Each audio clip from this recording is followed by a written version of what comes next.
Hello everyone, active with Nitish ব্লগে আবারও তোমাদের স্বাগত। আশা করি তোমরা সবাই ভালোই আছো, আমিও ভালো আছি। তো ওই দিন তোমাদের দেখিয়েছিলাম যে আগরতলা শ্রীকৃষ্ণ মন্দিরে আমি আর আমার মা গিয়েছিলাম। তো মাকে ডাক্তার দেখাতে গিয়েছিলাম, তো সেখান থেকে গিয়েছি। তো তারপর আমরা শ্রীকৃষ্ণ মন্দির থেকে চলে গেছি লোকনাথ মন্দিরে। ওটার পাশেই ছিল, শ্রীকৃষ্ণ মন্দিরের খুব কাছেই ছিল লোকনাথ মন্দির। সেখানে বাবা ভোলানাথেরও শিবলিঙ্গ ছিল এবং বাবা লোকনাথেরও মূর্তি ছিল। তো আমার কিন্তু ওইখানে অনেক দিন পরে গেছি, তো আমি আর মা আমরা দুজনেই সেখানে গেছি। তো আমাদের খুব ভালো লেগেছে সেখানে। আর বাবা লোকনাথের মূর্তিটি সত্যিই খুব অপূর্ব দেখতে। দেখো মাথায় একটা চাঁদ আছে, যেটি মনে হচ্ছে সোনার, খুবই সুন্দর। এত ভাল লাগছে ঠাকুরকে, এবং আমরা অনেক দিন পরে যেতে পেরেছি, সেটার জন্য আমাদের খুব ভালো লেগেছে। তো সেখানে আমরা প্রণাম করলাম, চরণামৃত নিলাম।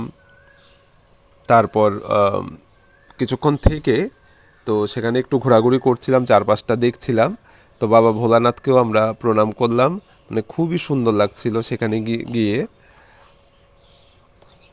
তা আমি আর আমার মা অনেক দিন পরেই সেখানে গেছি। অনেক দিন আগে আমরা একবার গিয়েছিলাম বাবা লোকনাথের মন্দিরে।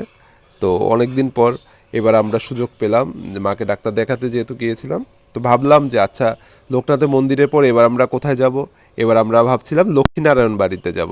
তা আগরতলা লক্ষ্মীনারায়ণ বাড়ির উদ্দেশ্যে এবার আমরা রওনা দিলাম। তো দেখো আমরা লক্ষ্মীনারায়ণ বাড়িতে চলে এসেছি।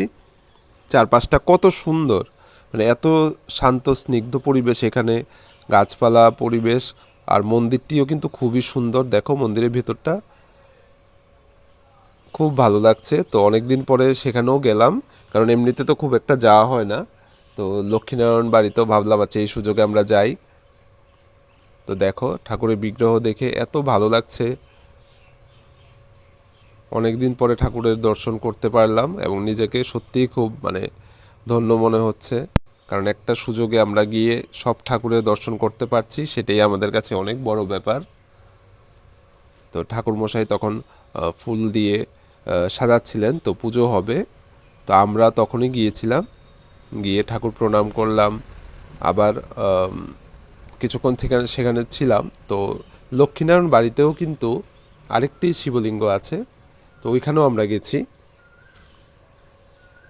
দেখো লক্ষ্মীনারায়ণ বাড়িতে আমরা ঠাকুর দর্শনের পরে, রাধাকৃষ্ণের বিগ্রহ দর্শনের পরে আমরা চলে গেছি। এর পাশেই আছে শিবলিঙ্গ, শিবের মন্দির একটা আছে, তো সেখানেও আমরা গেছি। এই দেখো মন্দিরটি বাইরে থেকে কত সুন্দর। তো সেখানে পুজো সারার পর আমরা এবার চলে গেছিলাম দ্য সোশ্যাল ক্লাব। সবাই চেনো হয়তো, ওইটা কারি ক্লাবের এদিকেই। তো সেখানে আমরা গেছি, কিছুটা হালকা খাওয়া দাওয়া করলাম।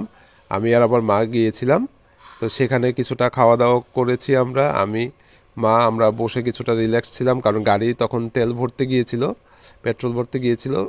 তো তখন আমরা ওই সুযোগে আমরা ভাবলাম আচ্ছা রেস্টুরেন্টে গিয়ে আসি। তো সেখানেও আমরা খুব ভালো একটা সময় কাটালাম। খুব ভালো লেগেছে সেখানে যেতে পেরে। অনেক দিন পরেই গেছি সোশ্যাল ক্লাবে, এর কিছুদিন আগে একবার গিয়েছিলাম। তো এটাই ছিল আমার ছোট্ট ব্লগ। সবাই ভালো থাকবে।